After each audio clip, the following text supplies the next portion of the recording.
a todos os presentes e aqueles que nos acompanham pela internet.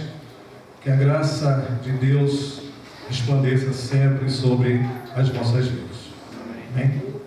Meus queridos, eu estive ausente durante alguns dias, creio que os irmãos estavam sentindo a minha falta.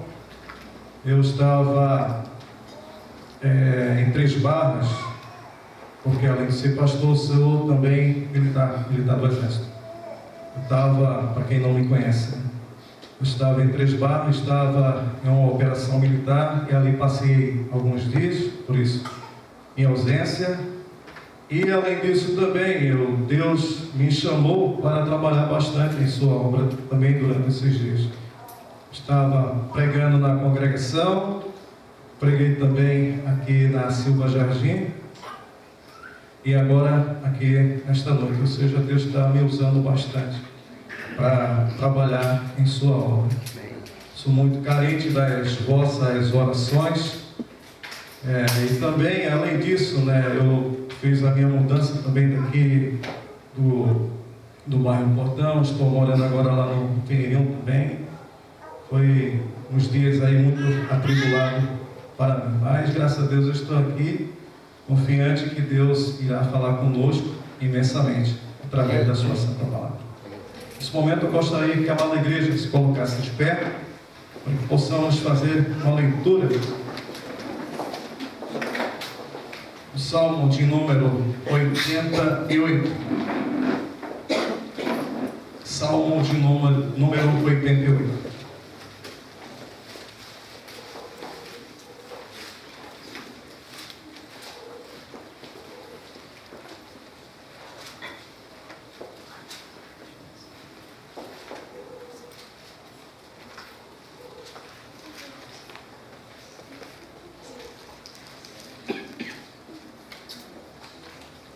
Eu irei ler os versículos ímpares e a igreja, os pares. Diz assim a palavra do Senhor: Ó Senhor, Deus da minha salvação, dia e noite clamo diante de Ti. Chega a tua presença na minha oração, inclina os teus ouvidos ao meu clamor. Pois a minha alma está farta de males, e a minha vida já se à beira da morte.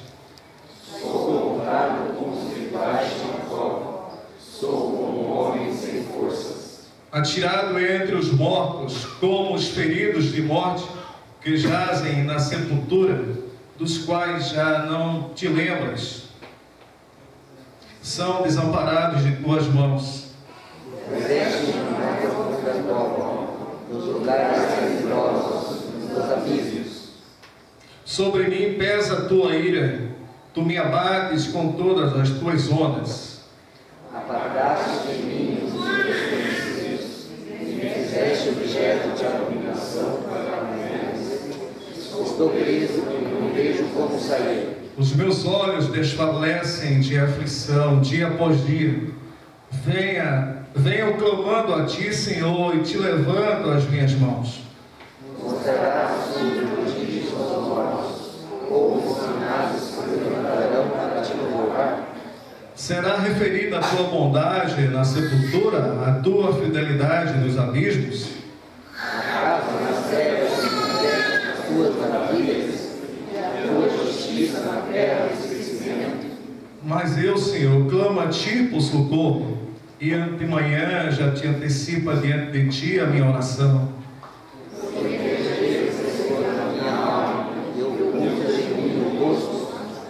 Ando aflito e prestes a expirar desde moço. Sob o peso dos teus terrores estou desorientado.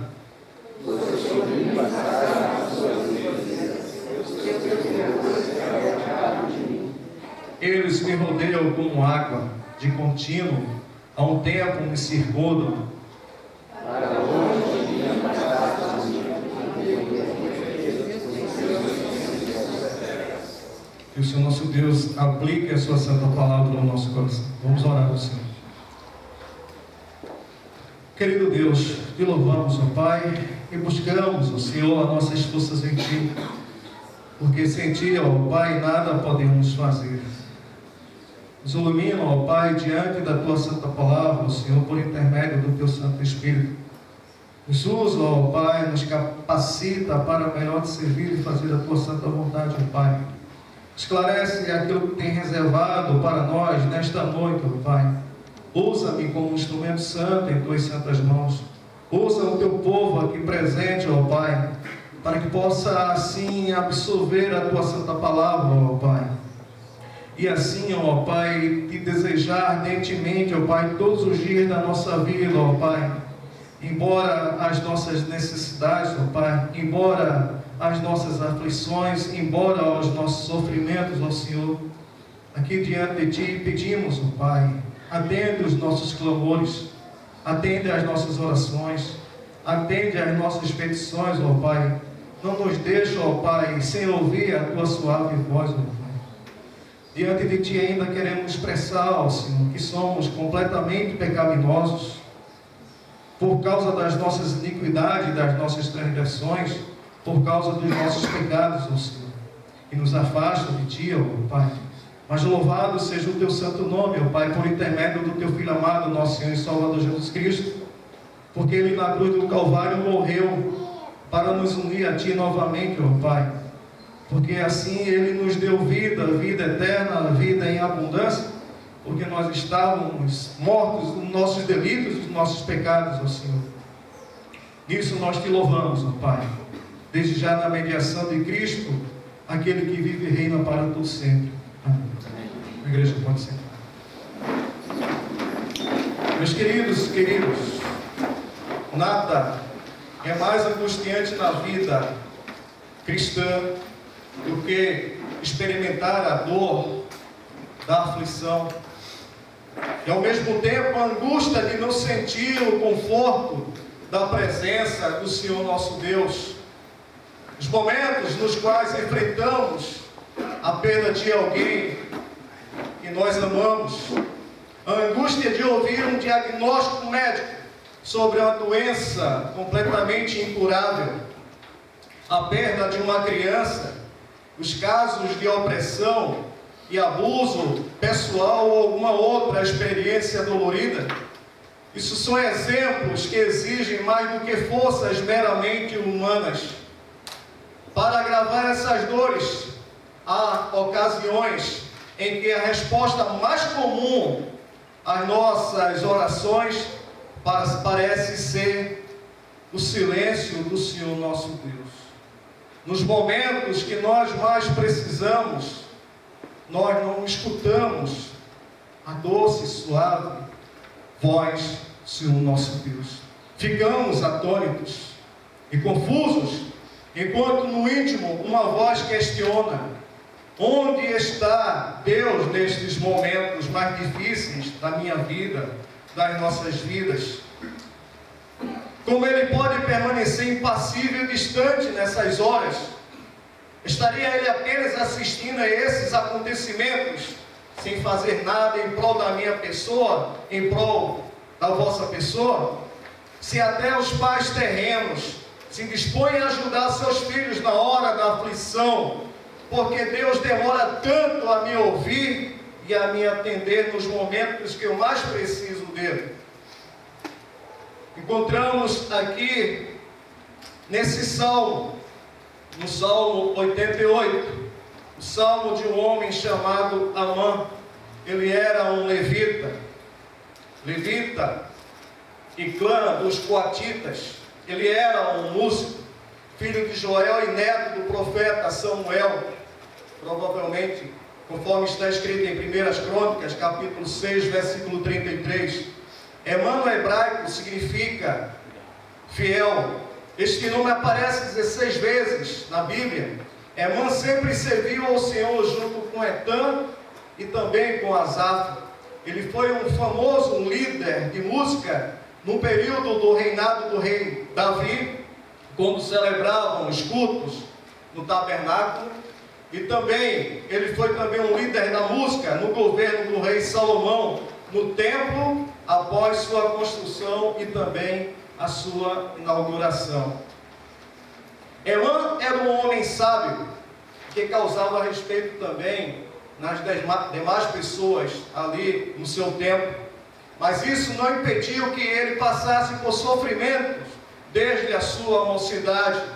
Isso era algo que eu acompanhava quase toda a sua vida, era algo que fazia com que ele sentisse que o fim dele estava muito e muito próximo.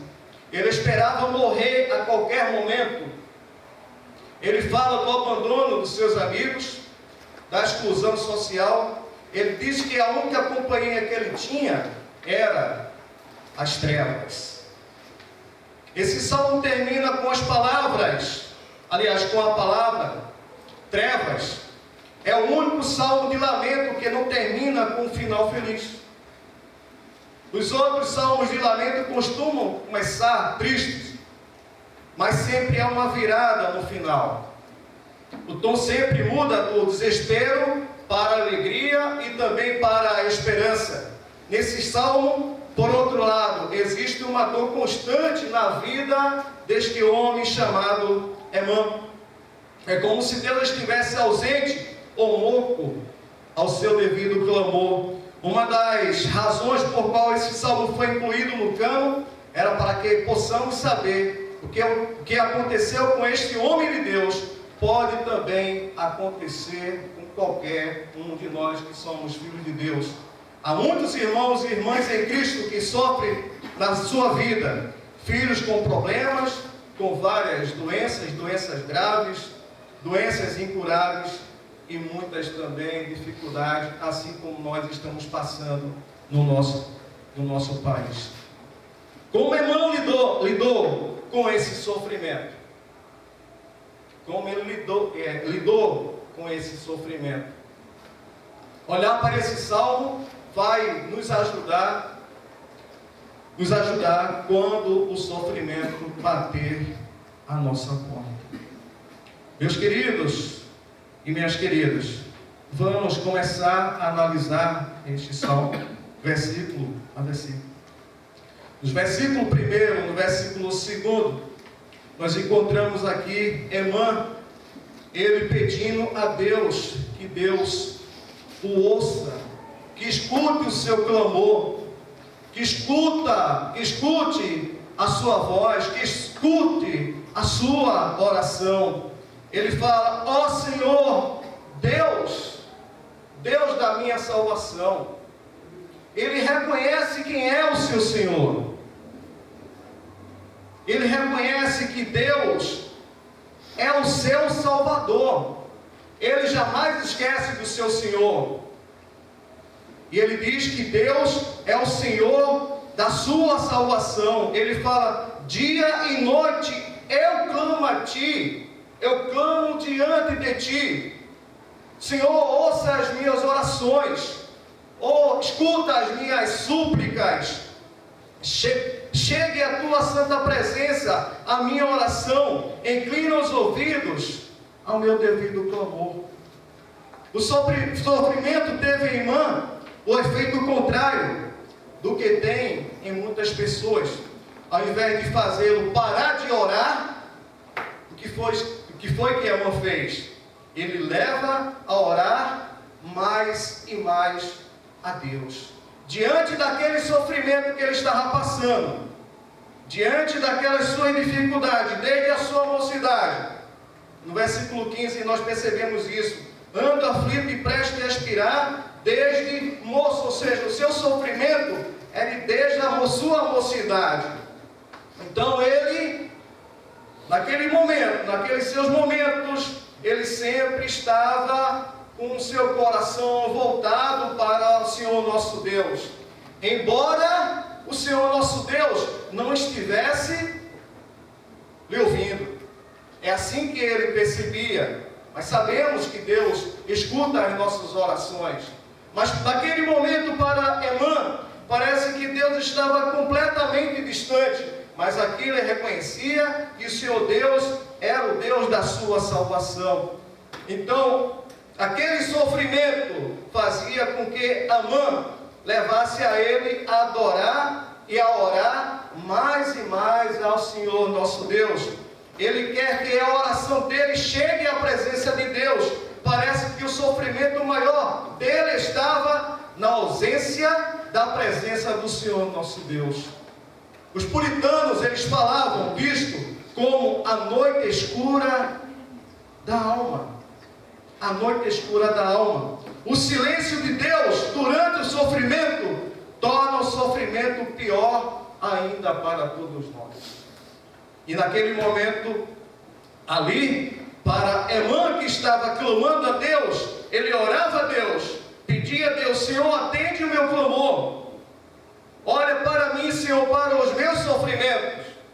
Mas Deus aqui, a gente não vê nenhuma resposta do Senhor nosso Deus para a vida de Emã. Então aqui ele pede a Deus para que Deus o escute, para que Deus ouça as suas orações. Nos versículos 3 a 5, Emã descreve seu sofrimento ao Senhor nosso Deus. Pois a minha alma está farta de males. Meus queridos, minhas queridas, qual o mal que você está enfrentando na sua vida? Pequeno? É grande? Eu não sei a dimensão. Será que é desde a sua mocidade que você está passando por esse sofrimento?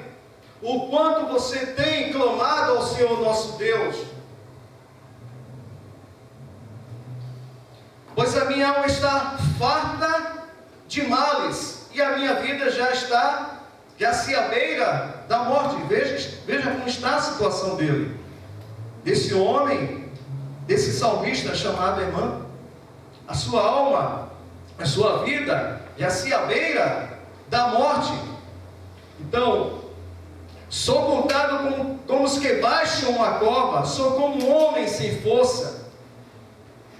Tanto era a sua aflição, um homem sem força, atirado entre os mortos, como os feridos de morte, que jazem na sepultura dos que já não te lembras.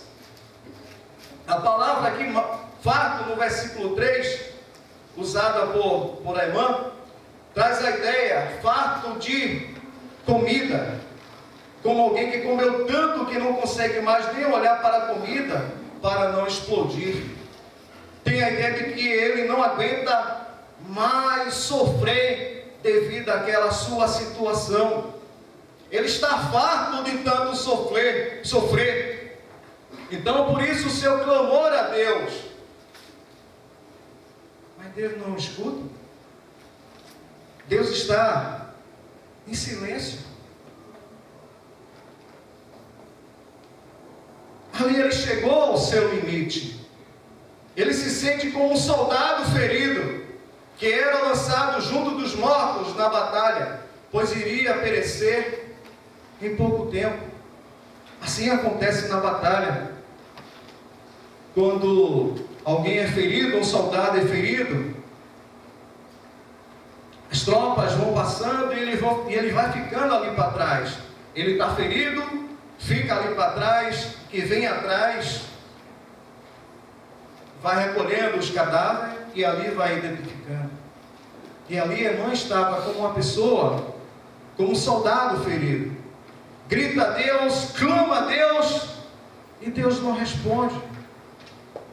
Deus se encontra em silêncio.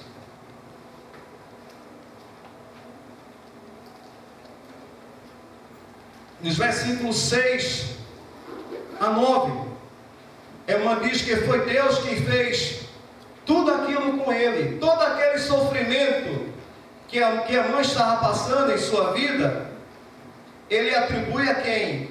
Ao próprio Deus.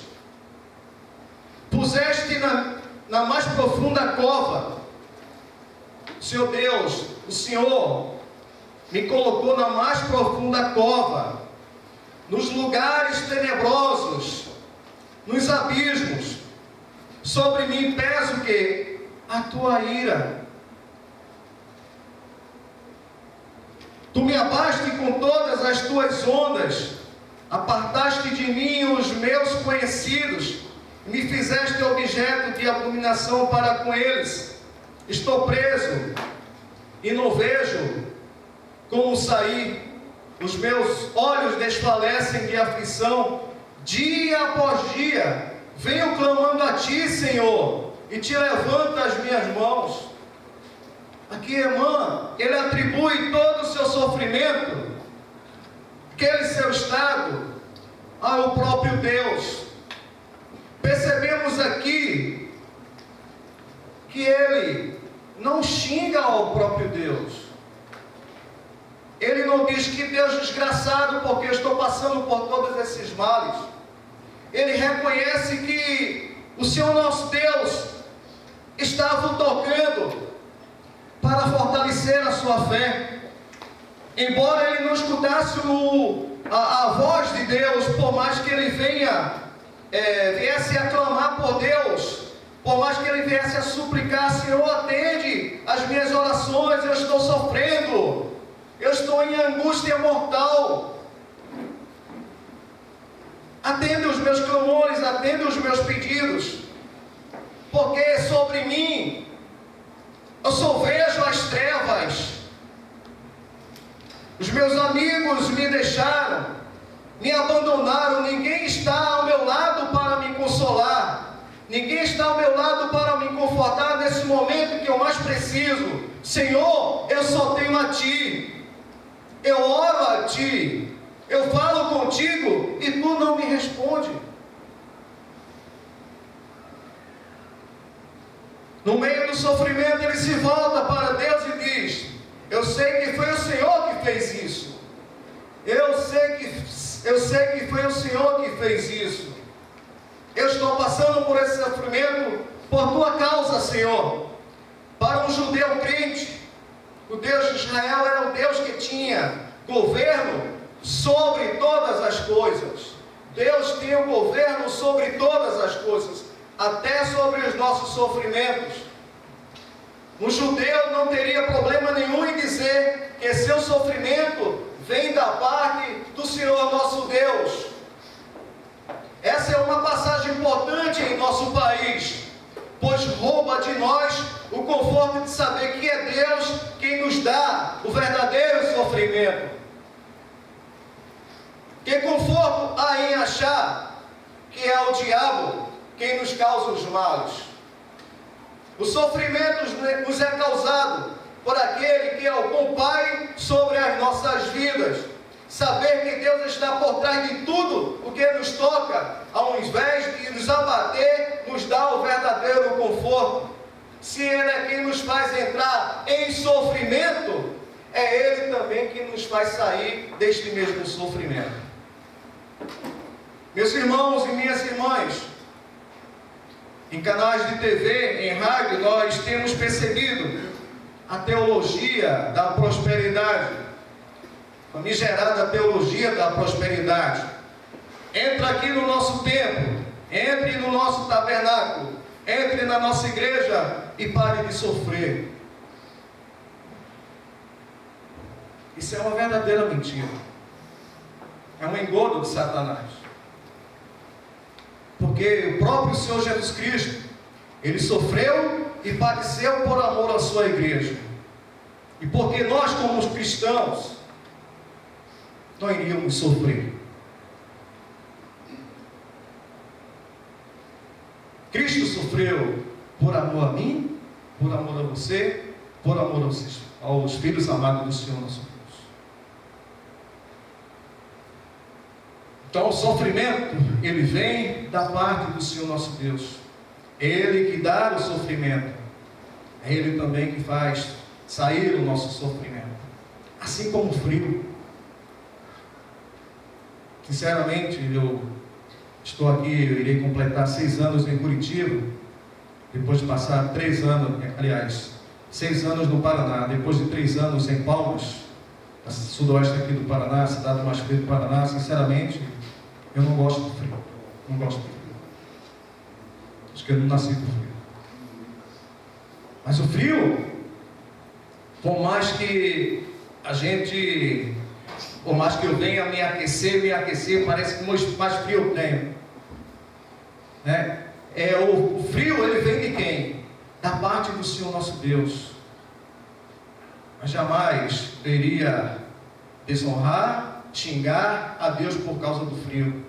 Se eu estou aqui nesta localidade, em Curitiba, se eu estava lá em Palmas, foi assim porque Deus, o Senhor nosso Deus, quis e permitiu. Porque aqui na terra, nós somos aqui peregrinos. Nós temos reservado para todos nós a Canaã celestial. Estamos aqui só de passagem. Se Deus me colocou no frio, Ele provavelmente vai me tirar do frio. E daqui uns dias, para os irmãos que não sabem também, eu já fui transferido. Eu fico aqui até depois do Natal. Estou indo a Recife. Tenho meu casamento dia 9 de janeiro. Já deixei um convite para o conselho da igreja. A igreja toda está convidada. Irão fretar um avião para ir para o casamento. E de lá eu estou indo para Tefé. Tefé fica na região central do Amazonas. Local muito quente, mais quente que Recife. Quente e abafado. Ou seja, Deus vai me tirar do frio, né? E vai me colocar em um local extremamente quente, né? Quente. Mas eu gosto do quente.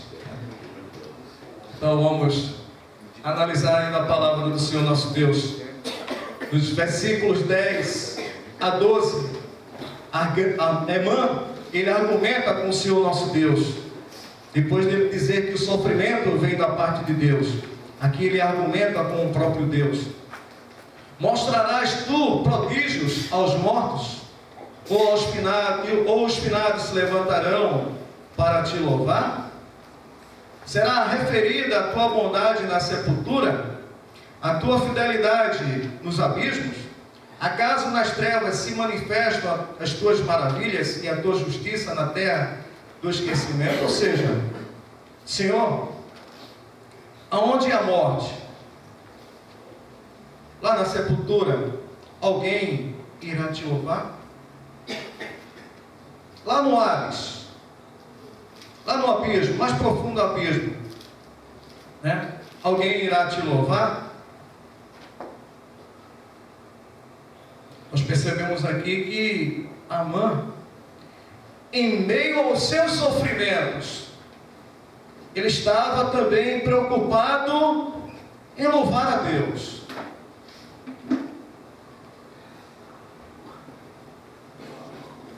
Faço uma pergunta para a amada igreja. No teu sofrimento, será que você está preocupado em louvar a Deus? Ou desprezar a Deus? Ou xingar a Deus? Senhor, eu não mereço estar passando por tal situação, por esse momento tão angustiante, ó Pai. Eu não mereço estar passando. Isso aqui a gente percebe, irmão. Mesmo naquele seu sofrimento, ele estava preocupado em adorar a Deus. Senhor, se eu morrer, será que eu irei te louvar na sepultura? Se eu for para o abismo, para a cova, será que eu irei te louvar? Eu não estava preocupado com a adoração a Deus. Você está preocupado com a devida adoração a Deus em meio ao teu sofrimento? Uma pergunta para a igreja. Ele começa a questionar os motivos de Deus fazer tudo aquilo com ele. Ele diz que se ele morrer, como ele louvaria a Deus nessa terra? Como Emã louvaria a Deus nessa terra se ele morresse? Como ele seria pregador da bondade aqui na terra? Se ele morresse, Deus perderia uma testemunha dele aqui nesta terra. Realmente era uma testemunha de Deus, porque ele era um músico de Deus, ele era um salmista. Você teria um argumento desse tipo com Deus? Você teria um argumento desse tipo para Deus? Senhor, se eu morrer, né, será que eu vou deixar de te louvar? Se você dissesse, Deus, se eu morrer, o Senhor vai perder tal coisa, né?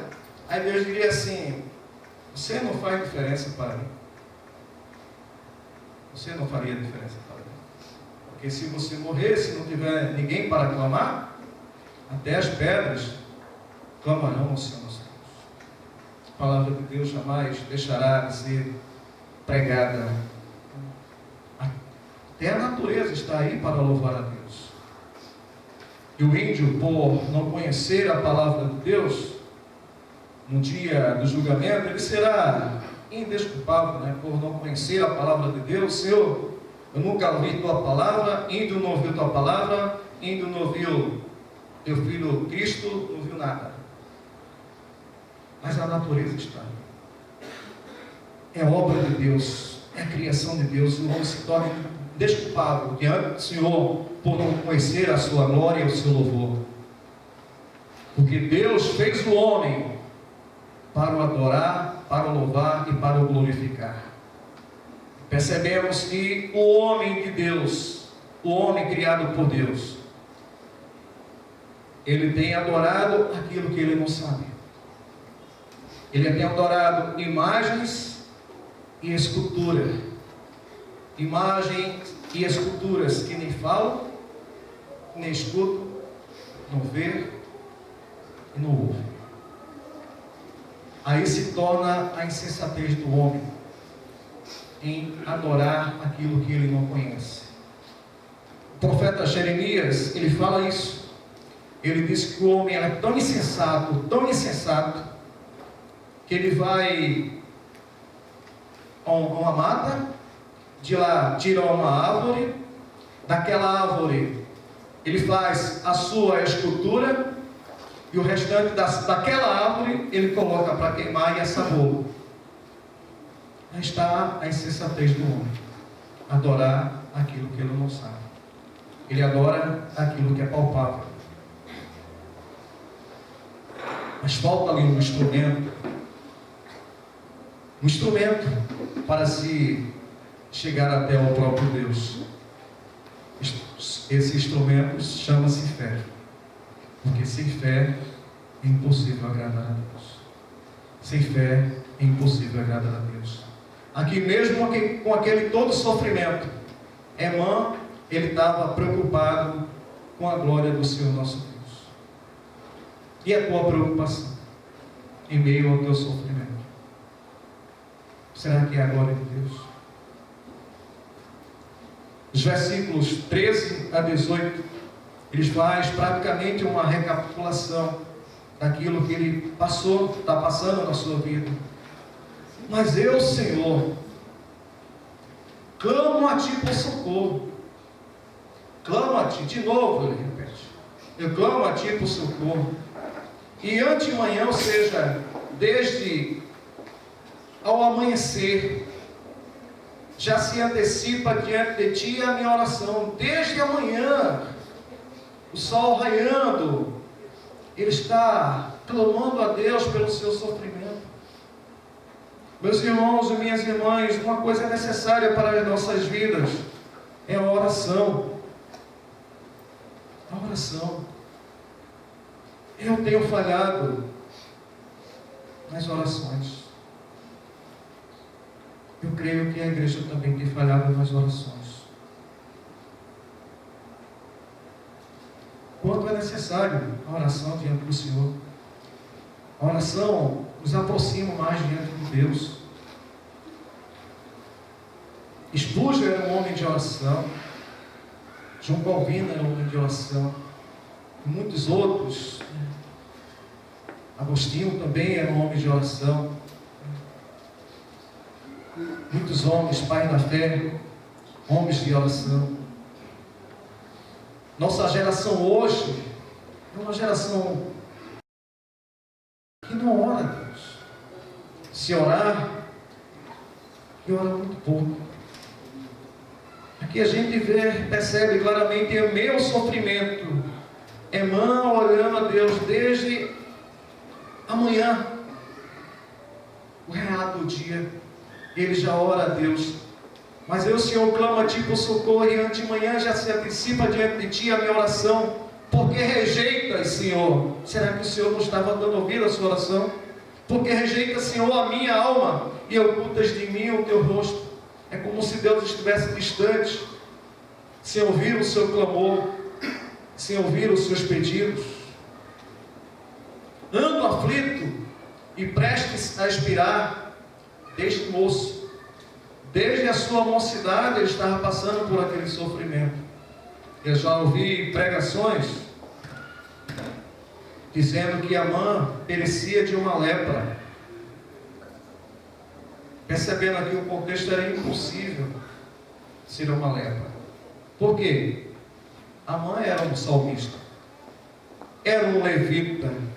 Como falei aqui no princípio, ele estava no templo de Salomão, do rei Salomão, e no tabernáculo, louvando a Deus. E um leproso, ele vivia afastado da sociedade.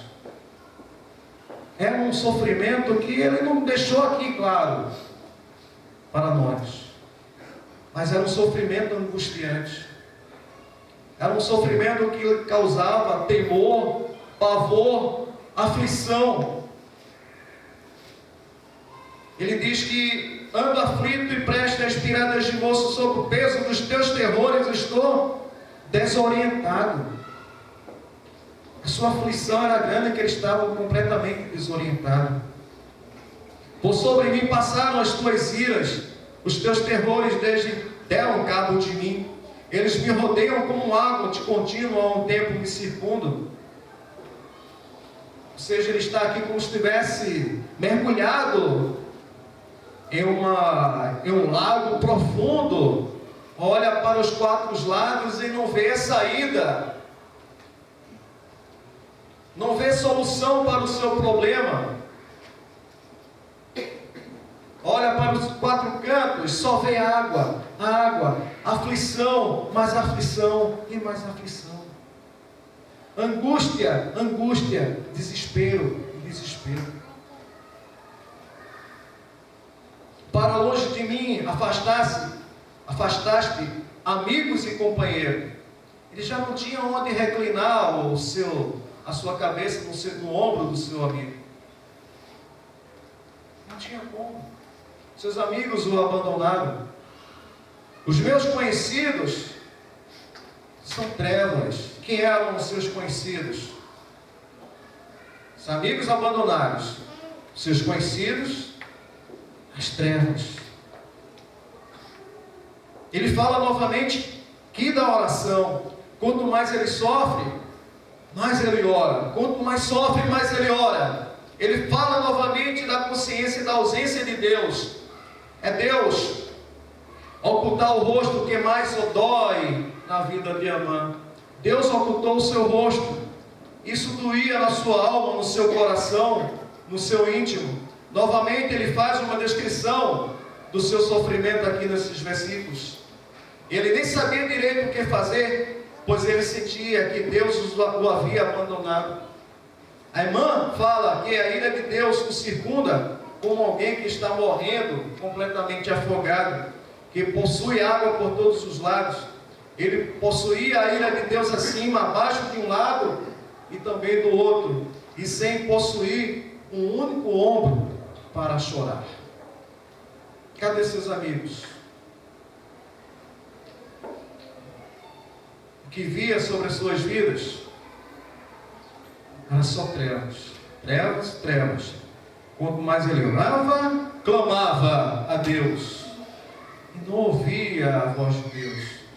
Deus estava em silêncio. Este não foi um momento na vida de Emã, mas parece que isso se reflete por toda a sua vida. Não foi apenas por um momento, mas parece que se reflete por toda a sua vida. Muitos crentes de verdade, irmãos em Cristo, não conseguem encontrar um momento sequer de alívio na sua vida, porque a dor está presente na vida dele, todos os momentos.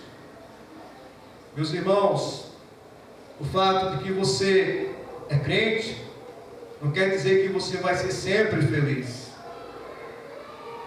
alegre e tranquilo neste mundo. Não quer dizer que você vai ser sempre feliz. Deus não tem o compromisso de fazer com que seus momentos de paz e tranquilidade durem a vida inteira, em todos os momentos de sua vida. Não existe melhor professor de oração, não existe melhor professor de oração do que o sofrimento. Deus nem sempre responde às nossas orações imediatamente, nem sempre Ele alivia a nossa dor e o nosso sofrimento, e nem sempre Ele vem assim nos responder. Ele não faz da maneira como nós queremos, mas faz conforme da maneira como lhe apraz, para a sua honra, a sua glória e o seu louvor. Mesmo no sofrimento, nós precisamos assim aprender a glorificar a Deus. Em qualquer sofrimento, possamos assim aprender a glorificar ao Senhor nosso Deus. Existe uma grande semelhança entre o sofrimento de Emã com o sofrimento do nosso Senhor e Salvador Jesus Cristo, o Messias, lá na cruz do Calvário. Jesus gritou algo parecido com o que o salmista gritou, né? Deus meu, por que me desamparaste? Naquele momento, o Senhor Jesus Cristo, na cruz do Calvário, estava passando por um grande momento de aflição e sofrimento em sua vida. Ele também se sentiu desamparado, sem um ombro amigo, sem alguém para estar ali ao seu lado para lhe confortar. Ele se sentiu completamente desamparado. Ele se sentiu até desamparado, até pelo seu pai, a ponto dele exclamar: Deus meu, por que me desamparaste? Meus irmãos, não fiquem amargurados com Deus por causa do sofrimento. Nós somos discípulos de Jesus Cristo, aquele que foi crucificado, que padeceu em nosso favor. Então precisamos também aprender a sofrer. Que soframos, que possamos sofrer glorificando ao Senhor nosso Deus e ao Senhor Jesus Cristo, o autor e consumador da nossa fé. Que o Senhor nosso Deus assim nos abençoe para a glória de Deus Pai, e que Ele aplique a sua santa palavra ao nosso coração. Que o nosso Deus assim venha olhar para nós com seu olhar de misericórdia em meio aos nossos sofrimentos. Mas se por acaso Ele não vier a responder, se Ele vier a estar em silêncio, que possamos sempre buscar a Ele, sempre em nossas vidas, e o adorarmos em espírito e em verdade. Que o Senhor nosso Deus assim continue nos abençoando. Amém? Vamos orar nesse momento. Querido Deus, Pai, falta-nos palavras, Senhor, para expressarmos o quanto somos gratos a Ti, ó Pai, por cada momento de nossa vida, seja momentos de felicidade, de aflição, de sofrimento, ó Senhor. Sabendo que Tu nos criaste, ó Pai, para adorar o Teu santo nome, ó Senhor, e nos chamaste antes da fundação do mundo para o louvor da Tua glória, ó Pai. Possamos entender essas aflições que passou o salmista, ó Pai, Emã. Não sabemos, ó Pai, o seu sofrimento. Tu sabes, ó Senhor, mas sabia que ele clamava a Ti já desde ao raiar do dia, ó Pai. Clamava e a Ti expressava o verdadeiro louvor. E sabia que tudo vem de Ti, todo sofrimento, ó Pai, vem de Ti. E que possamos assim, como uma mãe, estarmos assim diante da Tua santa presença, ó Pai, sempre clamando por Ti, seja em qualquer momento da nossa vida, que possamos reconhecer que Tu és o nosso Senhor, que Cristo é o nosso Salvador, Salvador das nossas vidas. Se um dia Ele passou aqui por nós, e Ele teve que sofrer e padecer por amor à sua igreja, e porque nós não haveríamos também de padecer aqui nesse mundo, nesse vale de lágrimas em que vivemos, ó Pai. Diante de Ti queremos expressar que somos pecaminosos, ó Senhor, e é por causa dos nossos pecados, por causa também das nossas pecaminosidades, ó Pai, que estamos aqui também em sofrimento, porque um dia nós desobedecemos a Ti, tínhamos a felicidade, ó Pai, mas trocamos essa felicidade, trocamos a alegria de estar em comunhão contigo, ó Pai, para dar voz, ouvido àquele que é o nosso inimigo, ó Senhor. Mas louvado seja o Teu nome, louvado seja o Teu Santo Espírito, porque nós somos resgatados. Louvado seja o Teu nome, ó Pai, porque assim o Teu Santo Espírito um dia nos iluminou para que pudéssemos ver a Tua glória no nosso estado diante de Ti, ó Pai, e nos converteu a Ti por intermédio de Cristo Jesus, porque Ele é o nosso caminho, e só chegamos a Ti, ó Pai, se for por Ele passar por esse caminho que é Cristo Jesus. Nisso nós te damos graça, nisso nós te damos louvores, ó Pai, na mediação de Cristo Jesus, o nosso Senhor. Amém.